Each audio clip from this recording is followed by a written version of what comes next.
different kind of hero captured the imagination of many Americans. Desperados such as John Dillinger and Babyface Nelson drove through the Midwest robbing banks and gas stations. They were involved in wild shootouts with the law, which captured newspaper headlines across the nation and a public following that rivaled movie stars and sports heroes. They became idols of sorts to the common man because they represented the law of survival. Leaving several dead men in their wake, Clyde Barrow and Bonnie Parker had a career that lasted only a little more than 2 years.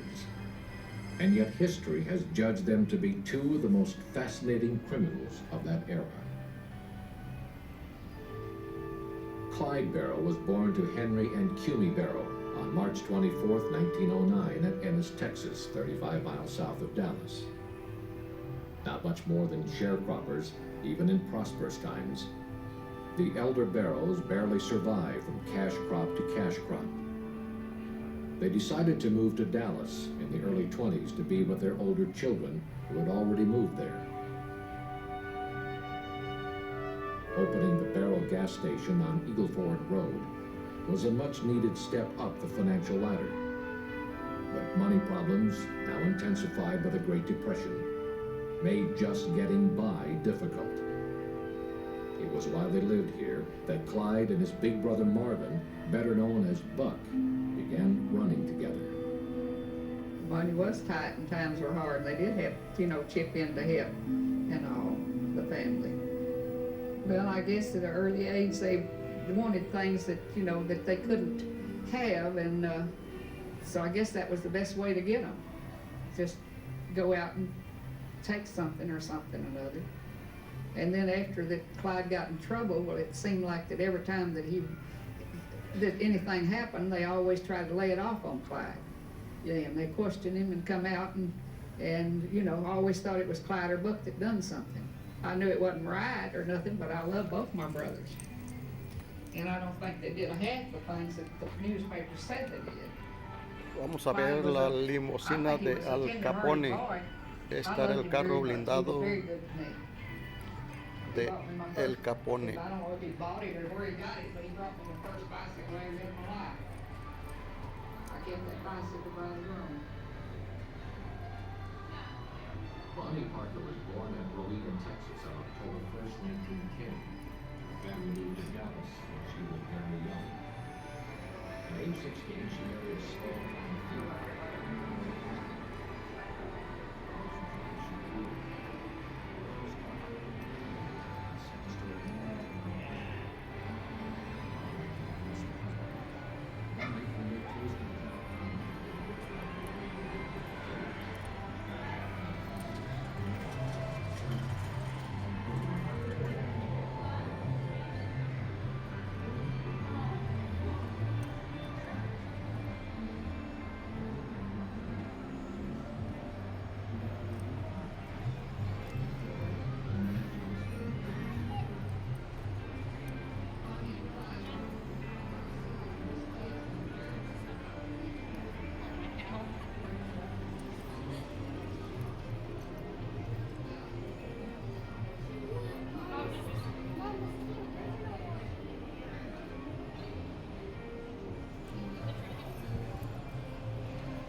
Clyde Barrow was always real close to his family. He loved his mother and he loved all of us. We were all real close family.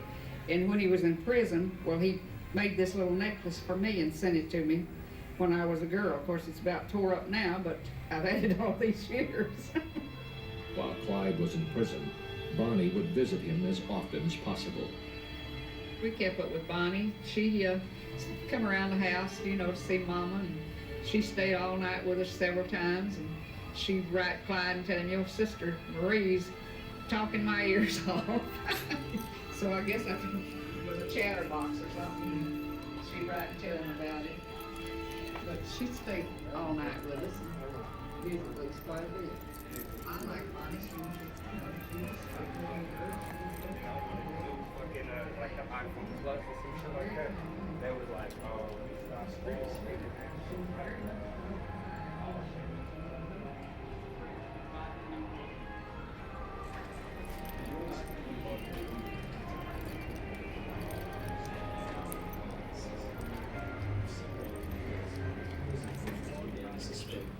were planning to escape. They moved Clyde to another camp there at Easton, where he met among others Peter Matthew, who would later play an important role in the last moments of Clyde's life. At about this time, an old prisoner named Ed trapped Clyde and sodomized him viciously. Clyde retaliated shortly thereafter by killing Clyde in the dormitory behind the columns. He hit him with the bed with a piece of pie. From that point on,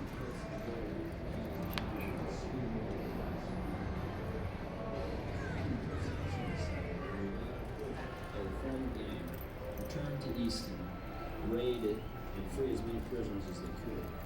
Before the plan could be finalized, Foltz was paroled, and the forced labor inflicted upon Clyde intensified because of his new attitude. Clyde was so upset that he cut off two of his own toes and left to get out of the war. And unfortunately, on February 2nd, 1932, he was also paroled, which made mutilation unnecessary.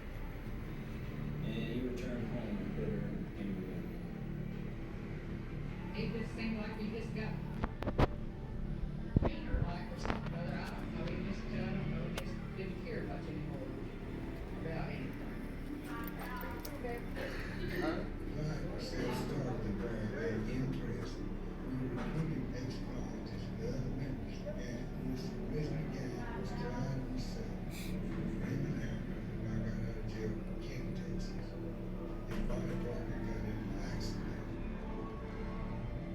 Shortly thereafter, Foltz and Hamilton were captured and sent to jail.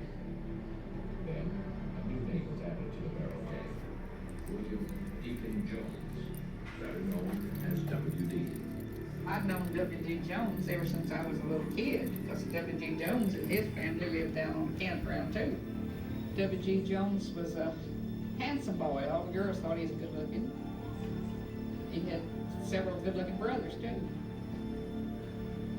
He didn't recruit W.D. W.D. just wanted to go along with him. He take him off with him one time, and then he brought him back, like I said, and said, well, you go home because you're not, you know, nobody knows who you are, and and just stay at home. But he didn't do it. He hung around up and down the roads, that Eagle Ford Road, looking for Clyde to come by where he could go on to him again. The killing of Fort Worth Deputy Malcolm Davis in West Dallas gave additional unneeded publicity to the Barrow gang. I know that it was at Lily Hamilton's house when he stopped and went up to the door. Well, this Malcolm Davis throwed a gun on him and says, you know, to stop, you know. And anyway, I think that Clyde shot, but his pistol jammed at the time, and W.D. was shooting. And Bonnie made him quit shooting because she's afraid he would hit Clyde. But evidently Clyde pulled the bullet out with his fingers, and evidently he did shoot the policeman. Now, or W.D. did one. I don't really know which one did. In late 1929, Buck Barrow, Clyde's older brother, was sentenced to 4 years in prison for burglary, but made a daring escape after serving less than a year. It was after the escape that he met Blanche Canwell, and it was love at first sight. Even though he had been married twice before, theirs was a love love story which matched in intensity that of Bonnie and Clyde's. Blanche was an attractive woman with a flair for theatrics. A serious camera buff, she was always either taking photographs or posing for them. She and Buck married after a short courtship. Later, as a result of constant urging by Blanche and his mother, Buck surrendered to the authorities and returned to prison in 1931. Governor Ferguson issued a parole for him on March 20th, 1933, citing the convict's poor health and general good behavior. Buck then promised the Texas authorities that he would find Clyde and convince him to go straight. The following month, he and Blanche had a family reunion of sorts with Bonnie, Clyde, and their traveling companion, W.D. Jones in Joplin, Missouri. Life for Bonnie and Clyde was about to become very serious. The Highway Patrol had got the information, first of all, that this suspicious activity was going on here.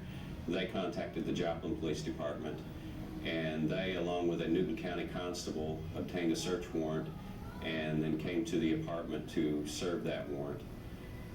They were expecting only to search a residence of a bootlegger or possibly burglars, but they were not expecting what they actually found.